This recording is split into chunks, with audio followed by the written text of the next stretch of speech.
If you're a singer in a choir, you have likely heard your choir director from time to time ask for more diction from the choir.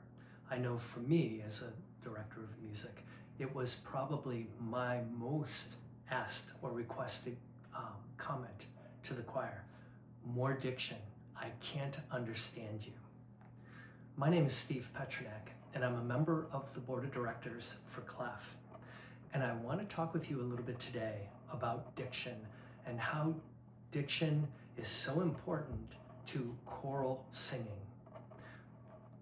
Diction or enunciation is really the accent, inflection, or speech sound quality that is generated when we're singing. And we're talking about singing, not speaking.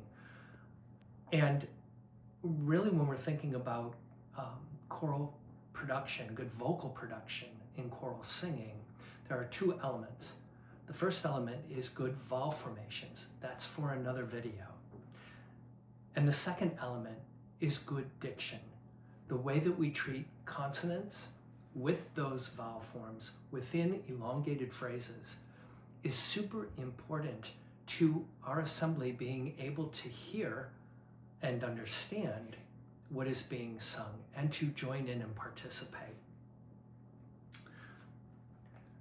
When you listen to the radio, I can only imagine, because I know it's true for me, that there are times when you listen to pop music and you shake your head saying you can't understand a word they're singing. I've also had experiences where listening to cantors at liturgy, I also can't understand what they're singing. So while we're talking about diction in the context of good choral singing, really this is about our singing as a small group, as a large choir, or even individual singers. And while individual singers might be able to get away with a little more liberty in this area of diction,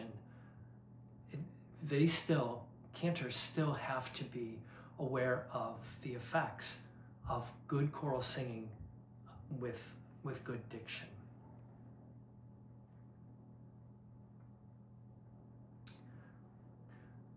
Singing with good diction begins with the analysis of the lyrics that we're singing. If you can, please go to the OCP website and pull up now the song Drawn to You by Sarah Hart. We're going to analyze the lyrics of that song, just the refrain. All you need in front of you is the refrain. So go ahead and find that, get that in front of you.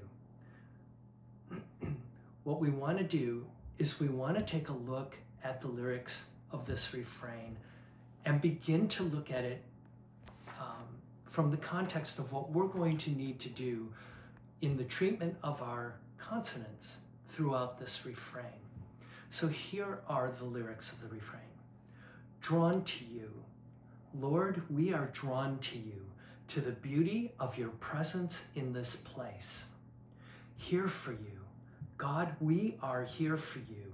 As the gifts we bring become a feast of grace, we are drawn to you. So if using good diction begins with analysis, what we want to do is we want to look at each word and connect each word, or work to connect each word into the next. So we end one word and look at the next word to see how those consonants are treated at the end and beginning of each word. So in the very first simple little phrase, drawn to you, we have an N at the end of the word drawn and a T for the word to. Nt, nt. That's the sound that we have to create when we're singing. Drawn to you. Most times when we will sing that, we will kind of make the N silent and not really give time to that consonant sound, that N sound. So what we end up doing is blowing by it. I read recently a great article by a gentleman by the name of Chris Manu. And Chris talks about singing consonants without talking about making consonants louder or accenting more the consonants that we sing, and talks instead about the connection that is created, the time that's allowed in a musical phrase. Time is allowed for the consonant. So in the analysis work that we're doing, what we're thinking about is leaving time. I love that imagery of leaving time for the consonant. So in that first phrase, drawn to you, we don't want to forget the N is there. Second phrase, Lord, we are drawn to you. We have a D and a W. Lord, we. In order to get both of those sounds in there, we have to connect it. And that is a rather uncommon sound. Dwa.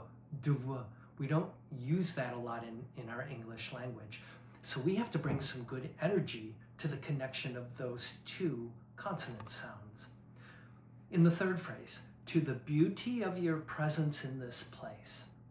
If we were to just say that, to the beauty of your presence in this place, we're likely going to take the ty syllable, beauty, and make it a D instead of a T, beauty. So being mindful of that is a T, not a D, please sing a T is what I would ask for in that. Again, leaving space for that sound as we sing that. Now, if you look at those words too, to the beauty of your presence in this place, that's poetic language.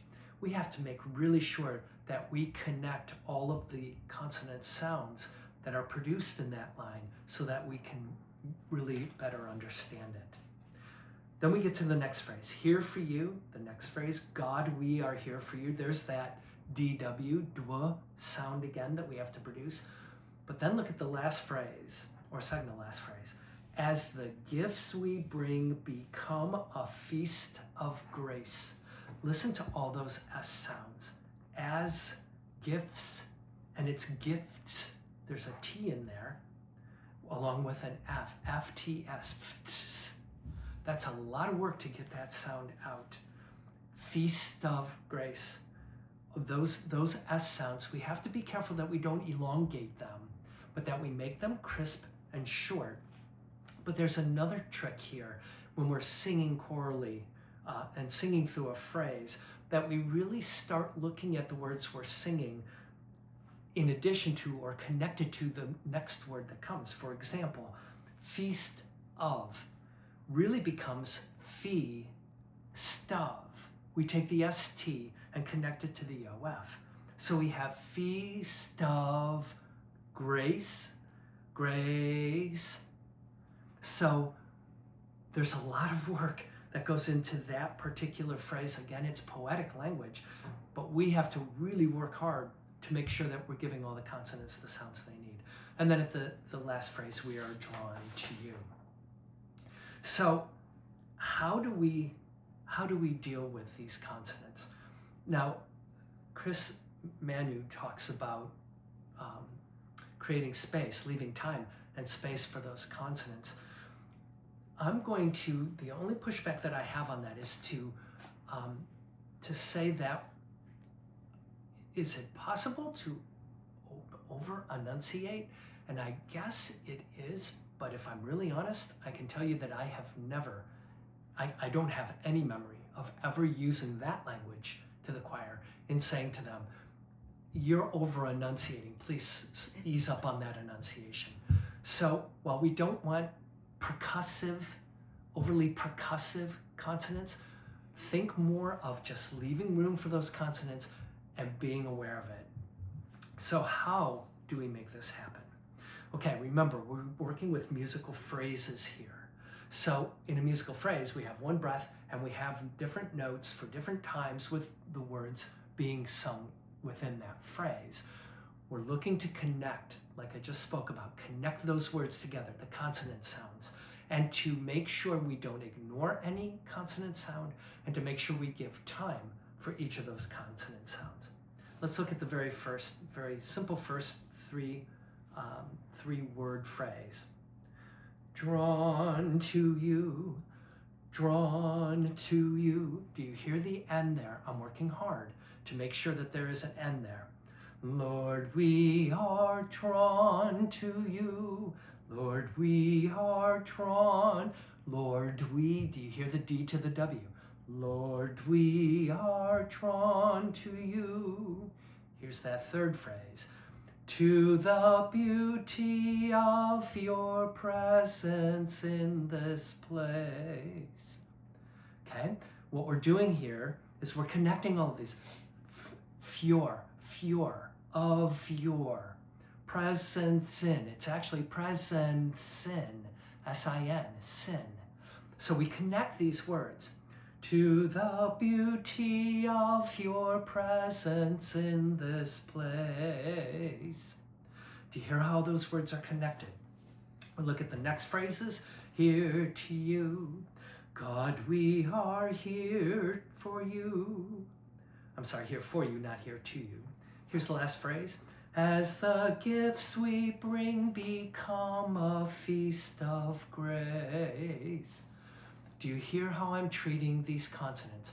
It's not just the ending consonant of a word, it's the beginning consonant of the next word that we're connecting together and looking to give time for all of those consonant sounds. Then of course it's, we are drawn to you. So you may be asking yourself, holy smokes, do you have to be mindful of every single word that you sing like this, and how difficult would that be for every song that we do?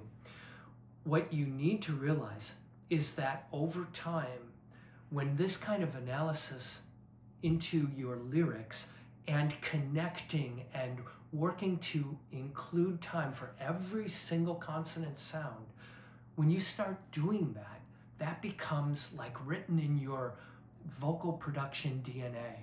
And you're not then left so much thinking hard about this, but it kind of comes naturally after a while. What also happens is our assemblies can better understand what we're singing, which means that their participation and their prayer is enhanced. And that's everything about what we do as singers in the liturgical setting.